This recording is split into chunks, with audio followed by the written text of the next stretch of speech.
separate the body from the mind in a mere instant, not occur in the realms of the world. And we can also include our own sickness, the main sickness of common affliction, meaning that so long as we're under the control of common afflictions for that long, we will continue the cycle of birth and death, being led again to a death ground, like an animal being led to its execution ground.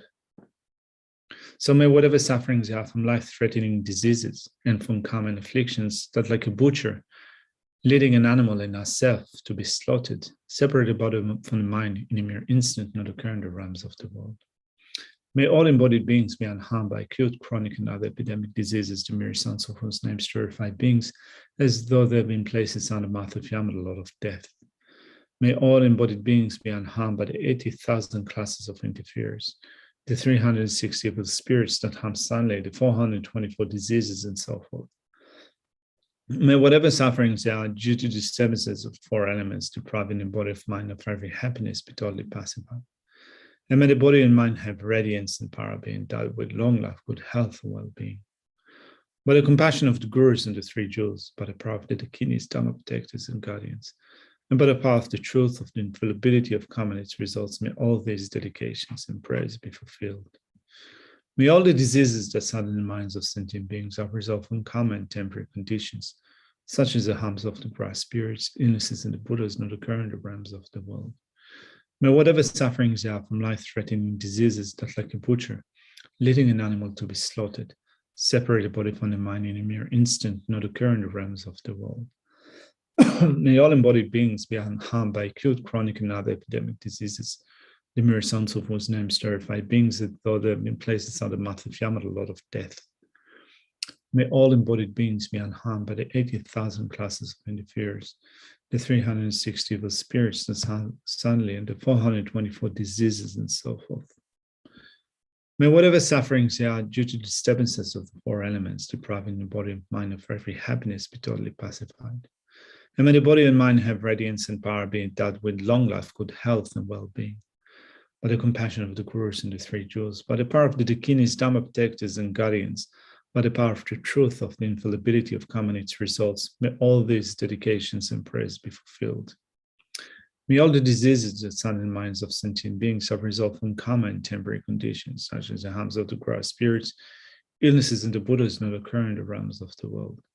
May whatever sufferings there are from life-threatening diseases that, like a butcher, leading an animal to be slaughtered, separate the body from the mind in a mere instant, not occur in the realms of the world.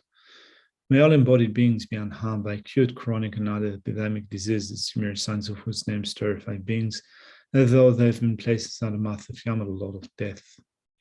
May all embodied beings be unharmed by the 80,000 classes of interferers, the 360 evil spirits that harm silently, the 424 diseases, and so forth. May whatever sufferings there are due to disturbances of the four elements, depriving the body and mind of every happiness, be totally pacified. And may the body and mind have radiance and power, be endowed with long life, good health, and well-being. By the compassion of the gurus and the three jewels, by the power of the dakinis, dharma protectors, and guardians, and by the power of the truth of the infallibility of karma and its results, may all these dedications and prayers be fulfilled. May all the diseases that sadden the minds of sentient beings are resolved from karma and temporary conditions, such as the harms of the grass spirits, illnesses, and the Buddhas, not occur in the realms of the world. May whatever sufferings there are from life-threatening diseases that, like a butcher, leading an animal to be slaughtered, separate the body from the mind in a mere instant, not occur in the realms of the world.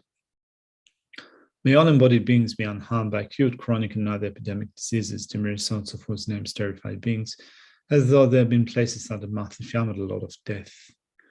May all embodied beings be unharmed by the 80,000 classes of interferers, the 360 evil spirits that harm silently, the 424 diseases, and so forth. May whatever sufferings are due to disturbances of the four elements, so we can think of the internal element and the external element, the elements of earth, water, fire, and wind that create havoc in the environment around us when they're imbalanced. So creating natural disasters, earthquakes, floods, storms, fires, winds, and such. And the internal elements, earth, water, fire, and wind, the disturbance of which creates sickness in our body and mind. So whatever sufferings are due to disturbances of the external and internal four elements, depriving the body and mind of every happiness, be totally pacified. And may the body and mind have radiance and power, be it done with long life, good health, and well-being. By the compassion of the Gurus and the Three Jewels, by the power of the Dakinis, Dharma protectors and guardians, by the power of the truth of the infallibility of karma and its results, may all these dedications and prayers be fulfilled. May all the diseases that sadden minds of sentient beings are resolved from karma and temporary conditions, such as the harms of the grass spirits, illnesses, and the Buddhas not occur in the realms of the world. May whatever sufferings there are from life-threatening diseases that, like a butcher, leading an animal to be slaughtered, separate the body from the mind in mere instant not occur in the realms of the world. May all embodied beings be unharmed by acute, chronic, and other epidemic diseases, the mere sons of whose names terrify beings, as though they had been placed inside the mouth of Yama, the Lord of Death. May all embodied beings be unharmed by the 80,000 classes of interferers, the 360 evil spirits and Tamsanli, the 424 diseases, and so forth.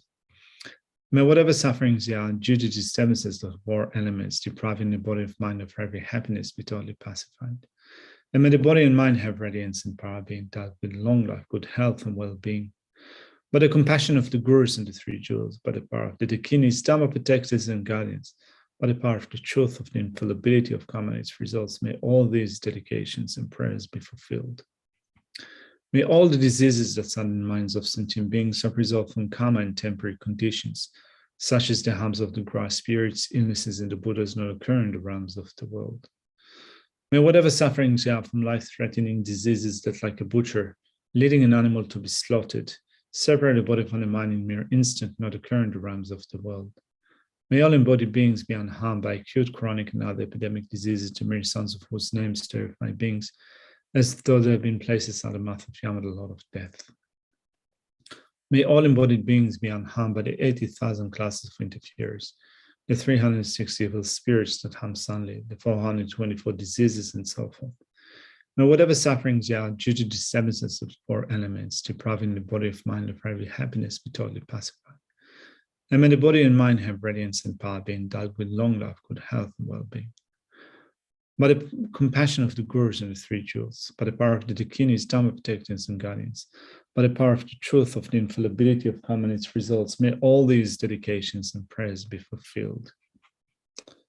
May all the diseases that sadden the minds of sentient beings are resolved from karma and temporary conditions, such as the harms of the grass spirits, illnesses, and the Buddhas, not occur in the realms of the world. May whatever sufferings there are from life-threatening diseases that, like a butcher, leading an animal to be slaughtered, separate the body from the mind in a mere instant, not occur in the realms of the world. May all embodied beings be unharmed by acute, chronic, and other epidemic diseases, the mere sons of whose names terrify beings, as though they have been placed inside the mouth of Yama, the Lord of Death. May all embodied beings be unharmed by the 80,000 class of interferers, the 360 evil spirits and Hamsanli, the 424 diseases, and so forth.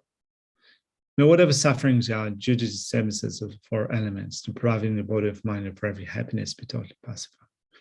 And may the body and mind have radiance and power, be endowed with long life, good health, and well-being. By the compassion of the Gurus and the Three Jewels, by the power of the Dakinis, Dharma protectors and guardians, by the power of the truth of the infallibility of karma and its results, may all these dedications and prayers be fulfilled. May all the diseases that sadden the minds of sentient beings are resolved from karma and temporary conditions, such as the harms of the grass spirits, illnesses, and the Buddhas not occur in the realms of the world.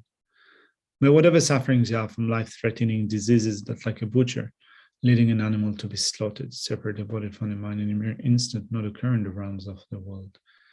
May all embodied beings be unharmed by acute, chronic, and other epidemic diseases, the mere sons of whose names terrify beings, as though they have been placed inside the mouth of Yama, the Lord of Death.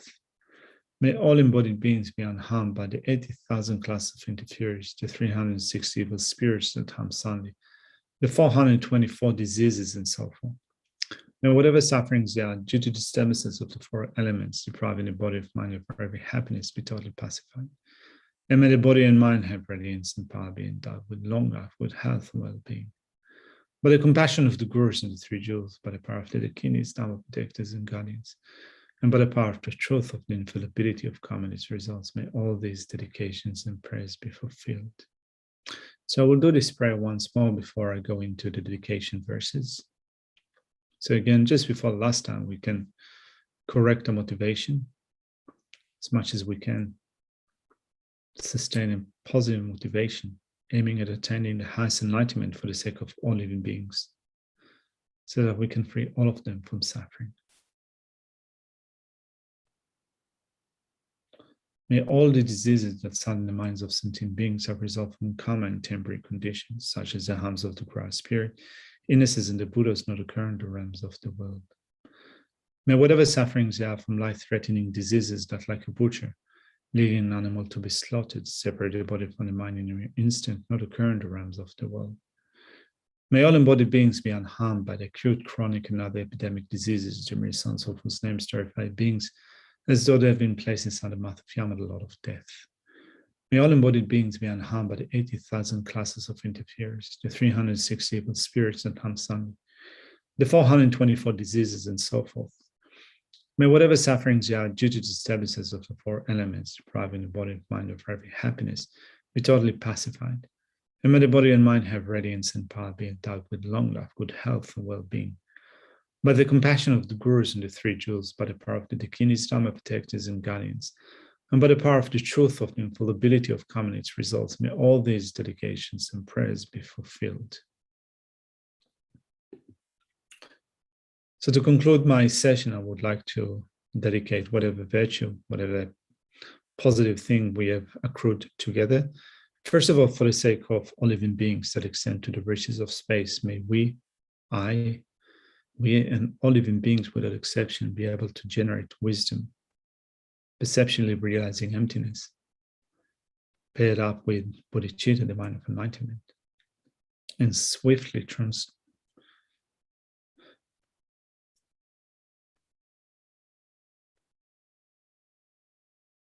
go through all the paths and grounds that lead to the state of complete and perfect enlightenment.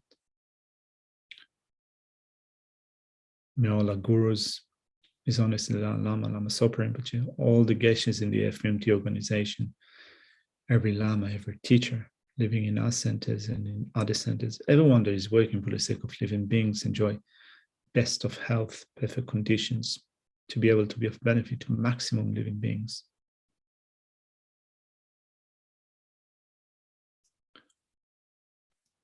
Chanchu Semcho Rinpoche, Make Bana Kengyuchi, Kebanya Bame Paya, Gone Gondo Pewa Sho.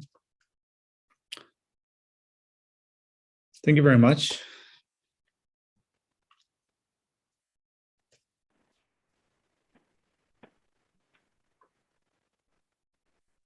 Thank you so much. Thank you very much. Thank you. Thank you, Venerable. Where are you located in the world? In Australia, at Chenrezig Institute. Oh, you're at Chenrezig. Oh, so nice to be there with you. Good morning. Oh no, good evening. Good evening to you. Are you now in New York City? Yes, I am. Yeah. All right. Yeah. So glad to be here with you all. Yeah. And so grateful to participate in this series of prayers by monks and nuns of the FPMT, requested and advised by Lama Zopa Rinpoche. And this is thinking about all sentient beings in all countries who are suffering from COVID, for their families, for all sentient beings, whatever sickness they may have. May there be health and wellness. May there be peace in the world. Oops. There we go.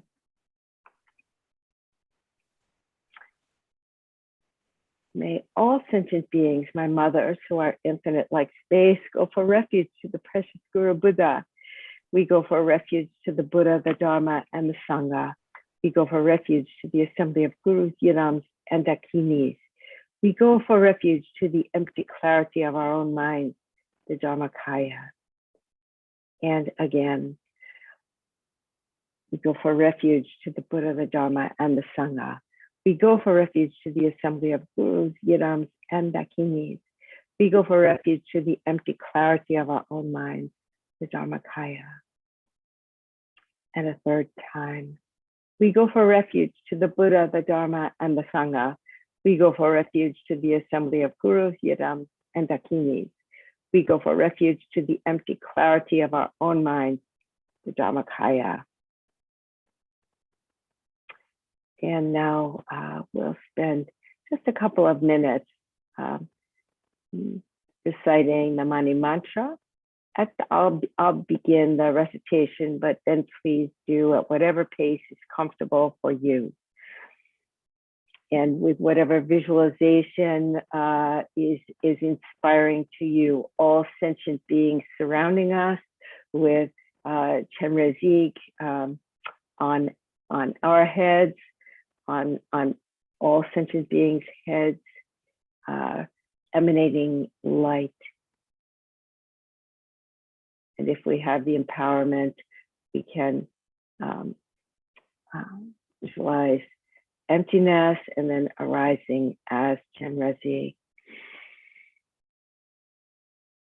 On behalf of all sentient beings, Om Mani Padme Hum, Om Mani Padme Hum, Om Mani Padme Hum,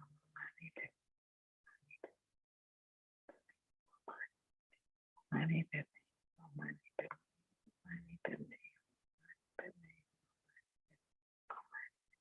Om Mani Padme Hum, Om Mani Padme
Hum, Om Mani Padme Hum, Om Mani Padme Hum.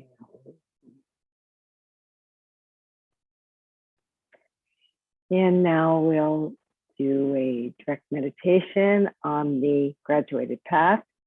This one by Dorje Chang Losang Jinpa. And I'll stop for just a little bit between each verse to give us time to digest the verse. Take it in a little more.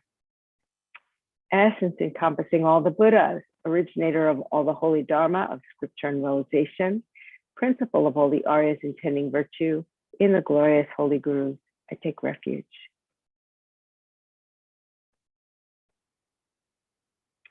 Please, Gurus, bless my mind to become Dharma, Dharma to become the path, and the path to be without obstacles. Until I achieve Buddhahood, please bless me to be like youthful Norsang and Bodhisattva always crying, in correctly following the virtuous friend with pure thought and action, seeing whatever is done as pure and accomplishing whatever is said and advised.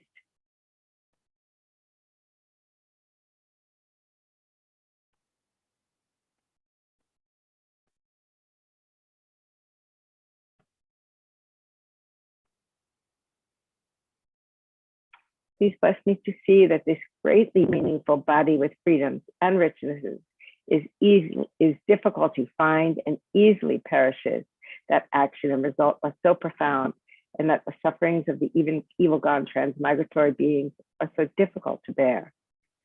Therefore, please bless me to take refuge from the depths of my heart in the three rare sublime ones, to abandon negative karma, and to accomplish virtue according to Dharma.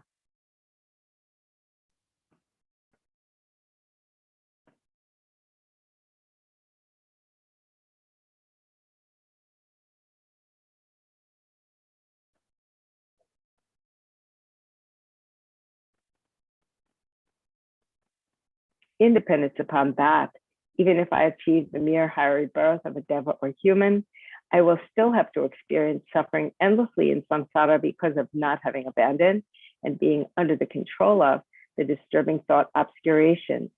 Therefore, please bless me to reflect well upon the way of circling in samsara and to continuously follow day and night the path of the three types of precious trainings.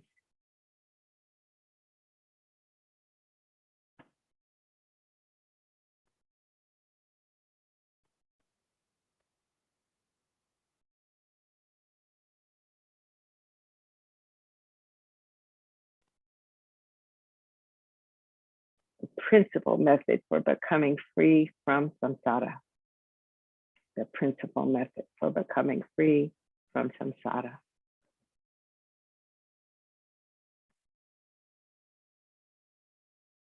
Independence upon that, even if I achieve mere liberation, since there is no sentient being of the six types who has not been my father and mother, please bless me to think I must fulfill their purpose and turn away from the lower happiness of nirvana. Then, please bless me to generate precious bodhicitta by equalizing and exchanging myself with others, and to follow the conduct of the conqueror's sons and daughters, the six paramitas, and so forth.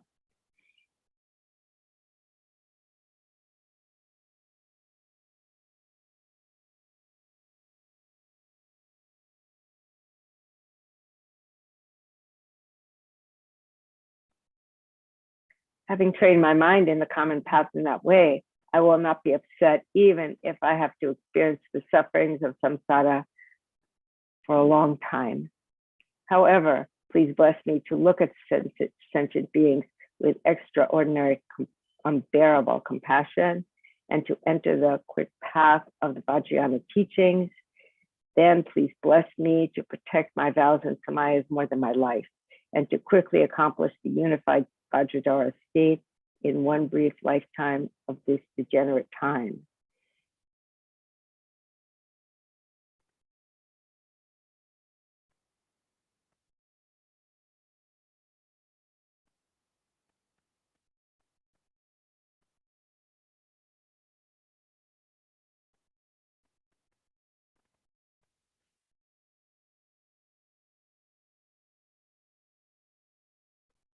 May I not give rise to heresy for even a second in regard to the actions of the glorious Guru.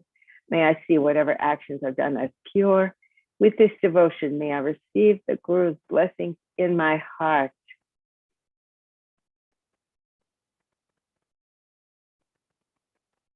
Magnificent and precious root Guru, please abide on the lotus seat at my heart. Guide me with your great kindness and grant me the realizations of your holy body, speech, and mind.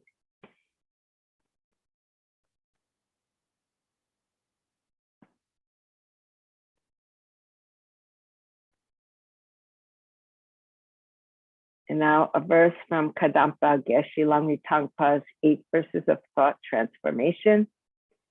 Determined to obtain the greatest possible benefit from all sentient beings who are more precious than a wish-fulfilling jewel, I shall hold them most dear at all times.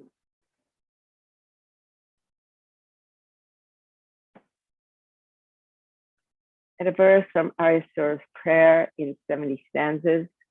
May I become like a wish-granting jewel, fulfilling all the wishes, and like a wish-granting tree, fulfilling all the hopes of transmigratory beings.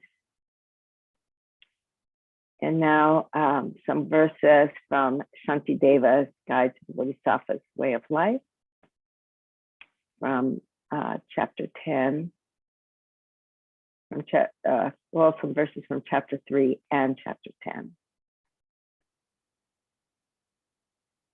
May I be a savior for those who lack a savior, a guide for all the beings who lack a road, a boat, a ship, and a bridge for all those who want to cross the water.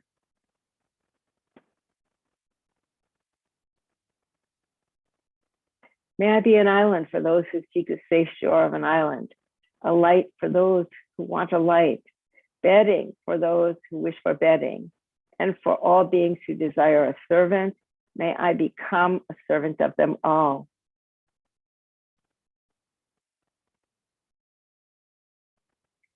May I be a wish-granting jewel and a wish-fulfilling vase, giving rise to whatever is desired, such as food and clothing, powerful mantra accomplishing the actions of pacification, increase, and so forth. Great medicine, curing every sickness, a wish-fulfilling tree, satisfying every need, and a wish-granting cow for all beings. Like the four great elements, the earth and so forth, and like the sky, may I always be a means of living in every way for the innumerable sentient beings.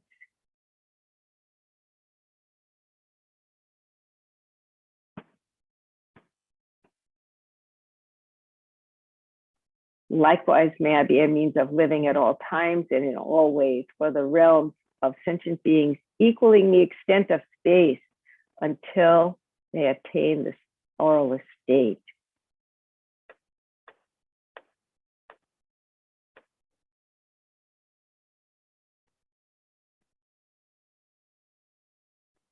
And now this verse from chapter 10 of the Prophet's Way of Life, that is one of His Holiness' favorite. As long as space remains, as long as transmigratory beings remain, until then may I too remain to dispel the suffering of transmigratory beings.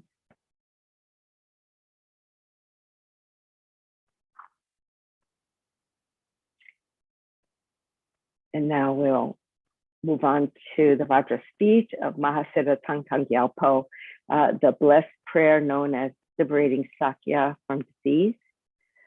First, a little bit of the backstory from the colophon. Once an epidemic was spreading in Tibet from one person to another at the great seat of the glorious Sakya Monastery. Whatever the mantric masters tried, red crosses, tormas, medicines, mantras, protection amulets, and so forth, had no effect, and the monastery was in danger of annihilation. At that time, the great Lord Mahasiddha Thangtong Gyalpo performed the space refuge, recited a number of Mani mantras, and proclaimed the prayer that we will do following, after which the entire epidemic immediately ceased, independent upon its performance. Thereby it became renowned as the Vajra speech, radiating masses of clouds of blessing, entitled The Prayer Liberating Sakya from Disease.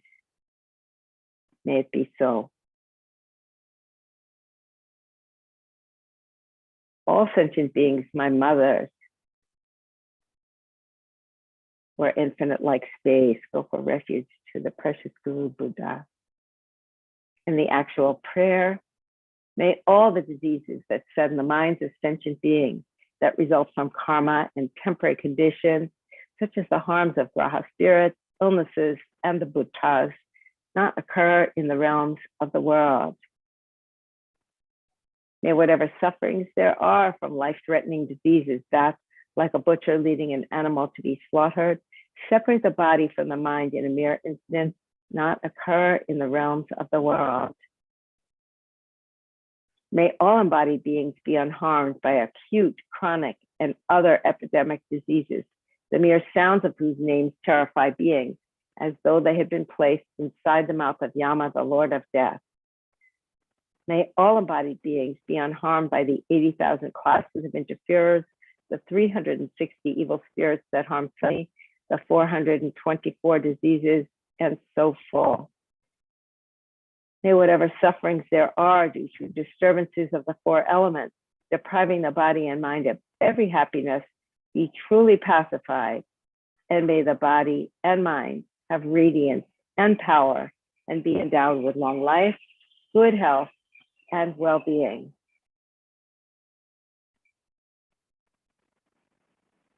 By the compassion of the gurus and the three jewels, by the power of the Dakinis, Dharma protectors and guardians, and by the power of the truth of the infallibility of karma and its results, may all these dedications and prayers be fulfilled.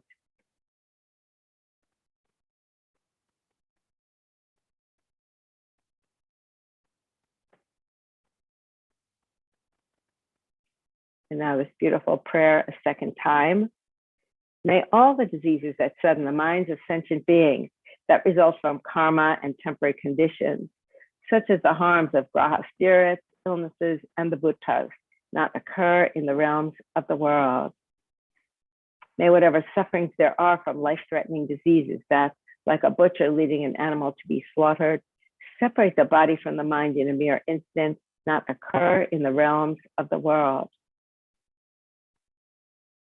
May all embodied beings be unharmed by acute, chronic, and other epidemic diseases, the mere sounds of whose names terrify beings as though they had been placed inside the mouth of Yama, the Lord of Death. May all embodied beings be unharmed by the 80,000 classes of interferers, the 360 evil spirits that harm suddenly, the 424 diseases, and so forth. May whatever sufferings there are due to disturbances of the four elements, depriving the body and mind of every happiness, be totally pacified, and may the body and mind have radiance and power and be endowed with long life, good health, and well-being. By the compassion of the gurus and the three jewels, by the power of the dakinis, dharma protectors, and guardians, and by the power of the truth of the infallibility of karma and its results, may all these dedications and prayers be fulfilled. And this beautiful prayer we'll do one more time. May all the diseases that set in the minds of sentient beings that result from karma and temporary conditions, such as the harms of graha spirits, illnesses, and the bhuttas, not occur in the realms of the world. May whatever sufferings there are from life-threatening diseases that, like a butcher leading an animal to be slaughtered, separate the body from the mind in a mere instant, not occur in the realms of the world. May all embodied beings be unharmed by acute, chronic, and other epidemic diseases, the mere sounds of whose names terrify beings, as though they had been placed inside the mouth of Yama, the Lord of Death.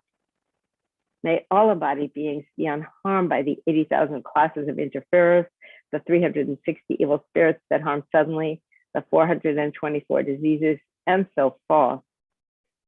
May whatever sufferings there are due to disturbances of the four elements, depriving the body and mind of every happiness, be totally pacified, and may the body and mind have radiance and power and be endowed with long life, good health, and well-being. By the compassion of the gurus and the three jewels, by the power of the dakinis, dharma protectors, and guardians, and by the power of the truth of the infallibility of karma and its results, may all these dedications and prayers be fulfilled.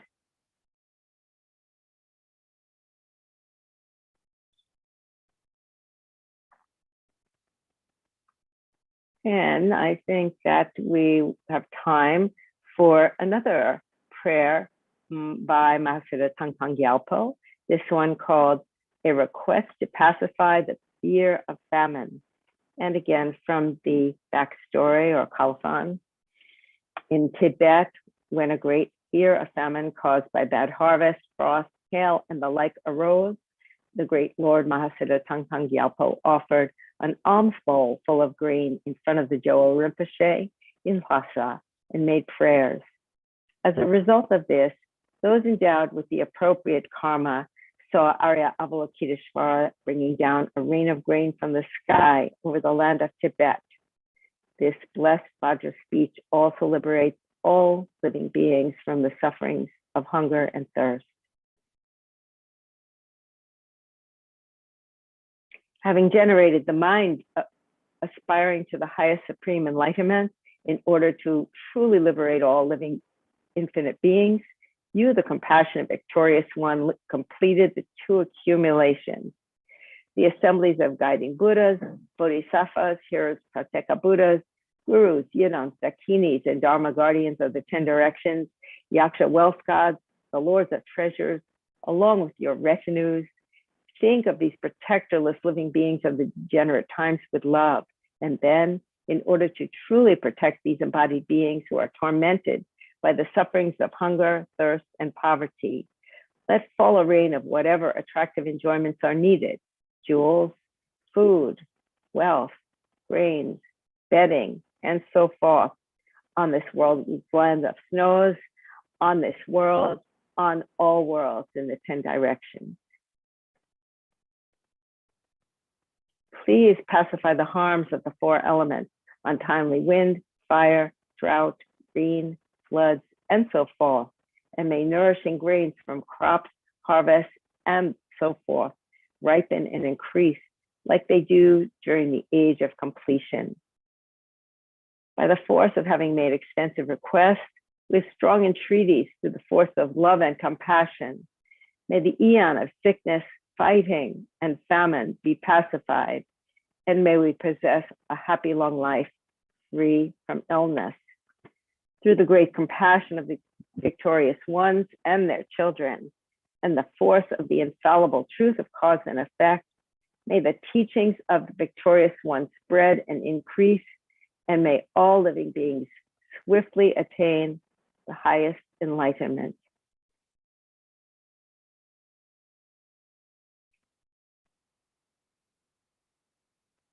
And now we'll do some dedication verses. To actualize bodhicitta, may the precious supreme bodhicitta not yet born arise. May that arisen not decline, but increase more and more.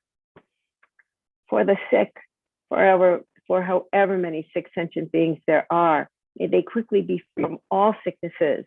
May all the sicknesses, without exception of transmigratory beings, never occur again. A prayer to meet a perfect guru in all lifetimes. In all my lives, never separated from perfect gurus, may I enjoy the magnificent Dharma. By completing the qualities of the grounds and paths, may I quickly attain the state of Vajradhara. A prayer for Lama Tsongkhapa to be our direct Mahayana Guru in all our future lives. By the force of the victorious one Tsongkhapa, acting as our direct Mahayana virtuous friend in all our lives, may we never turn away for even a second from the pure path highly admired by the victorious ones.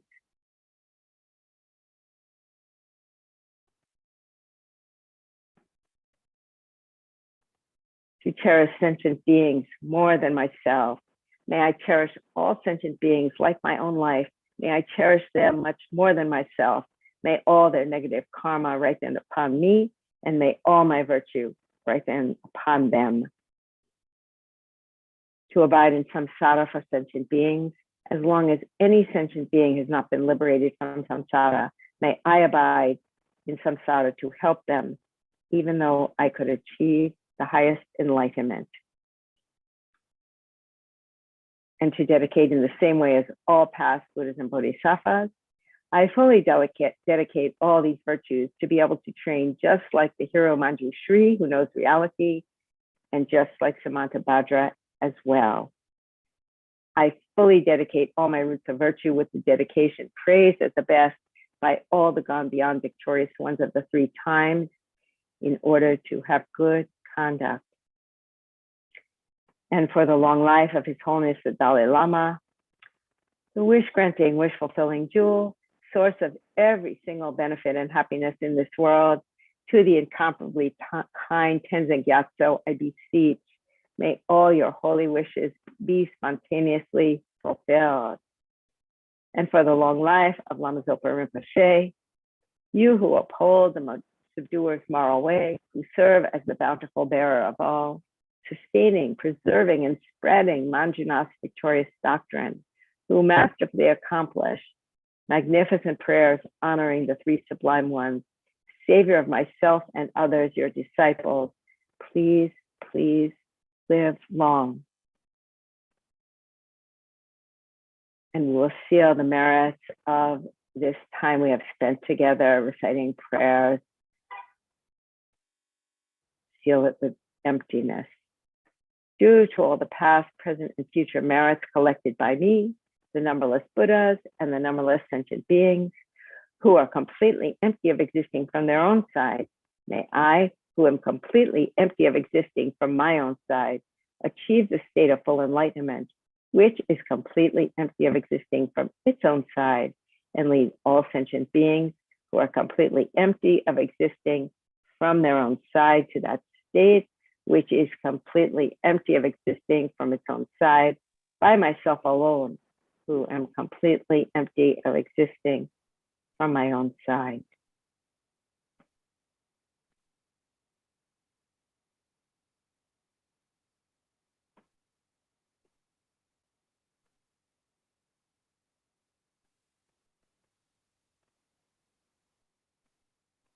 And I welcome Venerable Tenzin Paldron. How nice to see you. Nice to see you, Venerable. How are you doing? Thank you. I'm very good. Thank you. Really feel very blessed and so grateful to be here and doing these prayers. Yes. Yes, I agree. And to return now to the other side of the world. So grateful. May I be there in person one of these, you know, minutes, days, years. But for right now, this is great. Yeah, to be here with you.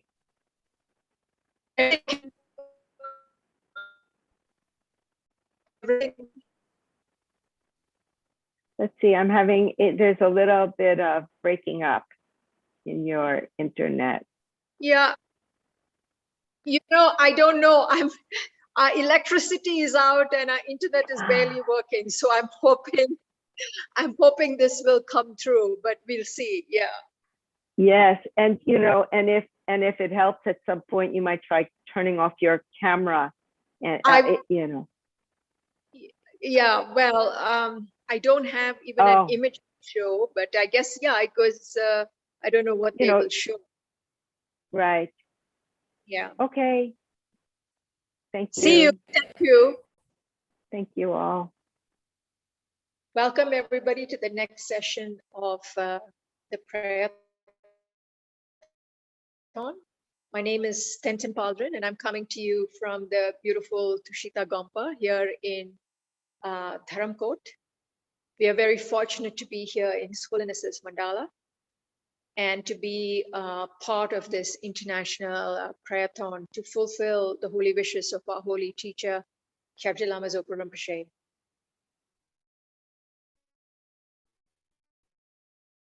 So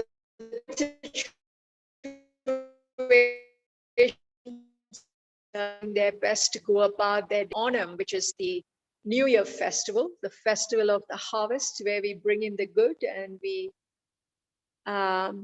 do away with all the negativities and celebrate with family and friends and look forward to a year of happiness and celebration. So even in this time of pandemic, we are coming together to do this prayer so that this pandemic may end and people may be able to get together and socialize in the way that they used to and support one another and grow with each other and live in harmony and friendship all over the world. So let's just take a few minutes to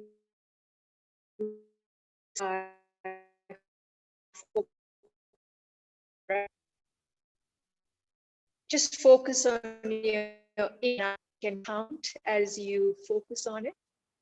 You can bring your mind back to the breath.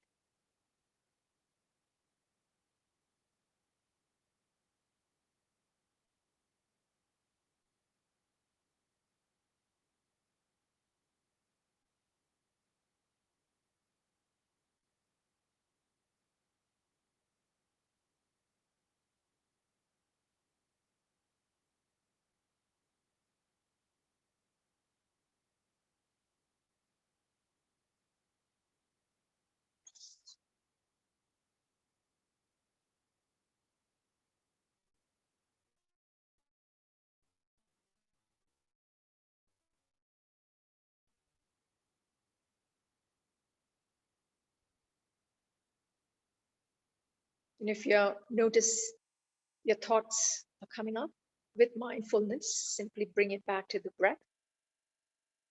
I should say with alertness, bring it back to your breath. And then mindfulness, keep on your breath. And now from this quiet space, we visualize in front of us 1,000-armed Avalokiteshvara standing on a lotus and a moon cushion, beautifully bedecked with results, looking at each one of us with all the Buddhas in the 10 directions, and surrounding ourselves are all sentient beings from all the six realms. So you can imagine your mother on your left-hand side, and all the sentient beings in the female form on your left-hand side, and your father on your right-hand side, and all the male sentient beings in the male form on your right-hand side. So we are doing this prayer together collectively, not just for us, but for the benefit of all sentient beings. And we are doing this prayer together because we also want to eradicate the causes of this pandemic, the collective causes that we have created. And so we supplicate and surrender to Guru Avalokiteshvara, who, in spite of all that we have done, is looking at us with great love and compassion. So just take a few minutes to feel the presence of Avalokiteshvara as a live being standing in front of you and willing to help you and bless you in any way possible to bring an end to all the causes, individually.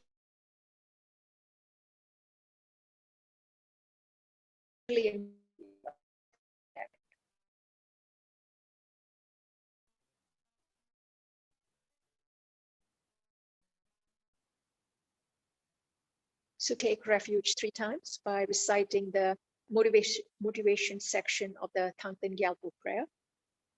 All sentient beings, my mothers, who are infinite like space, go for refuge to the precious Guru Buddha. We go for refuge to the Buddha, the Dharma, and the Sangha. We go for refuge to the assembly of Gurus, Yidams, and Dakinis. We go for refuge to the empty clarity of our own minds, the Dharmakaya. All sentient beings, my mothers, who are infinite like space, go for refuge to the precious Guru Buddha. We go for refuge to the Buddha, the Dharma, and the Sangha. We go for refuge to the assembly of Gurus, Yidams, and Dakinis. We go for refuge to the empty clarity of our own minds, the Dharmakaya. And once more, all sentient beings, my mothers, who are infinite like space, go for refuge to the precious Guru Buddha. We go for refuge to the Buddha, the Dharma, and the Sangha. We go for refuge to the assembly of Gurus, Yidams, and Dakinis. We go for refuge to the empty clarity of our own minds, the Dharmakaya.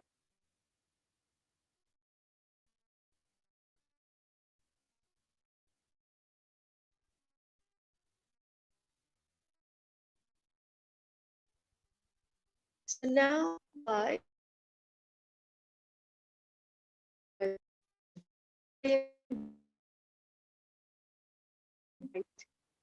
pure things, any sexual misconduct, any killing, stealing that we may have committed in this life or past life, visualize that this beautiful, brilliant white light completely purifies it.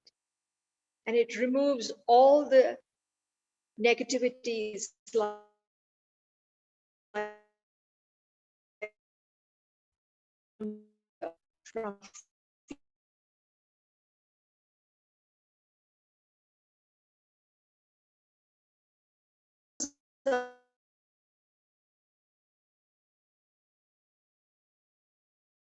you can recite it loudly for a few times. Om Mani Padme Hum, Om Mani Padme Hum, Om Mani Padme Hum, Om Mani Padme Hum, Om Mani Padme Hum, Om Mani Padme Hum. Om Mani Padme Hum, Om Mani Padme Hum, Om Mani Padme Hum, Om Mani Padme Hum, Om Mani Padme Hum, Om Mani Padme Hum.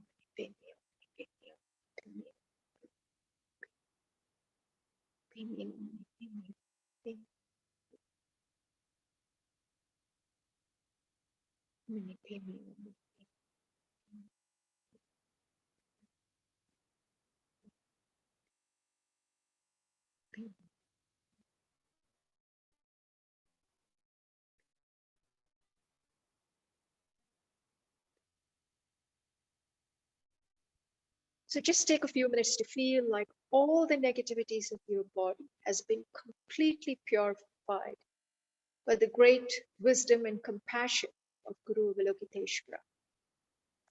And our bodies are filled with this brilliant, blissful white light.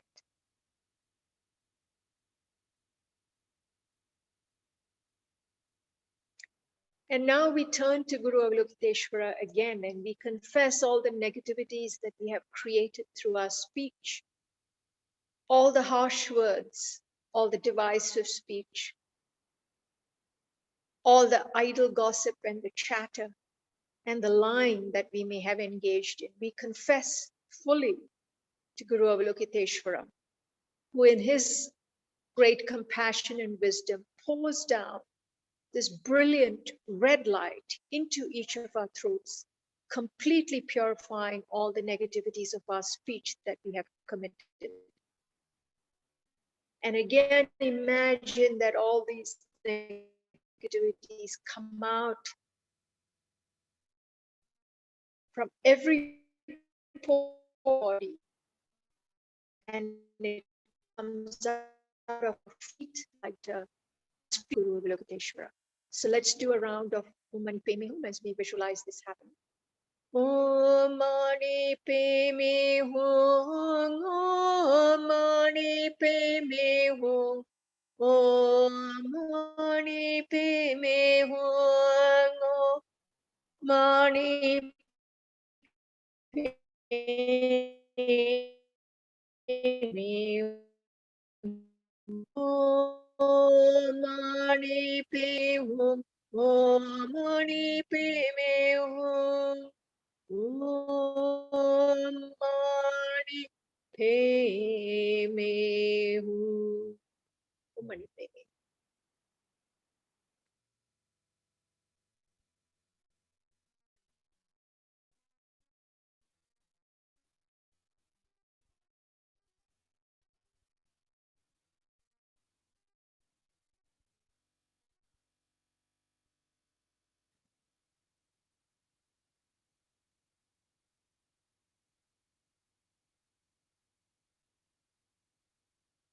Om Mani Padme.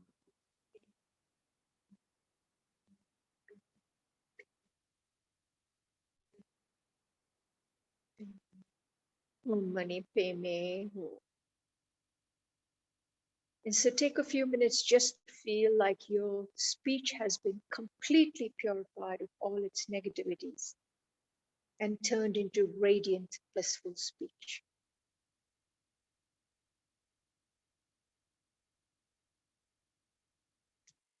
And now visualize that Guru Avalokiteshvara sees how we struggle with our afflictions and with our self-grasping ego, which is the root cause of samsara, this grasping onto this sense of I and mine, and on the basis of which all these strong afflictions of anger and aversion, attachment and desire and ignorance arise.